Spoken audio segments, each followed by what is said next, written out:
அனைவருக்கும் வணக்கம். இந்த பதிவை பார்த்துக்கிட்டு இருக்க நம்மள யாராவது ரொம்பவும் கஷ்டப்பட்டுக்கிட்டு இருக்கீங்க, இனி வாழவே முடியாது அப்படிங்கிற அளவுக்கு துன்பம் இருக்கு, கழுத்தை நெரிக்கிற அளவுக்கு கஷ்டம் இருக்கு, நாளைய பொழுது எனக்கு இருக்கான்னு தெரியலையே அப்படிங்கிற நிலைமையில யாராவது இருந்தா, இருக்க வேணாம். ஒருவேளை இருந்தா இப்போ நான் சொல்ற இந்த 4 வரியுள்ள இந்த பதிகத்தை தினமும் இறைவன் முன்னாடி உட்கார்ந்து பயபக்தியோட பாராயணம் பண்ணுங்க. கழுத்தை நெரிக்கிற அளவுக்கு இருக்கிற துன்பம் கூட காணாம போயிடும். ஆமா, அது என்ன பதிகம்னு கேக்குறீங்களா?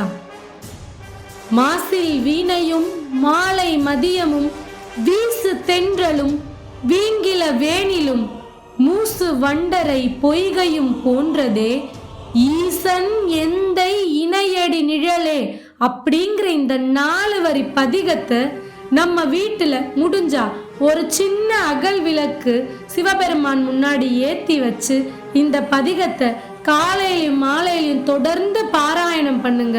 தூக்கு மேடையே தன் எதிரில இருந்தா கூட அதை காணாம போக வச்சிருவாரு சிவபெருமான்.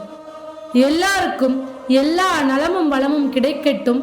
இறைவன் அருள் கிடைக்கட்டும். இது போல பல ஆன்மீகம் சம்பந்தப்பட்ட பதிவுகளை தெரிந்து கொள்ள சேனலை தொடர்ந்து பாருங்க. சேனலை சப்ஸ்கிரைப் பண்ணி வச்சுக்கோங்க. நன்றியுடன் சௌந்தர்யா கபிலன்.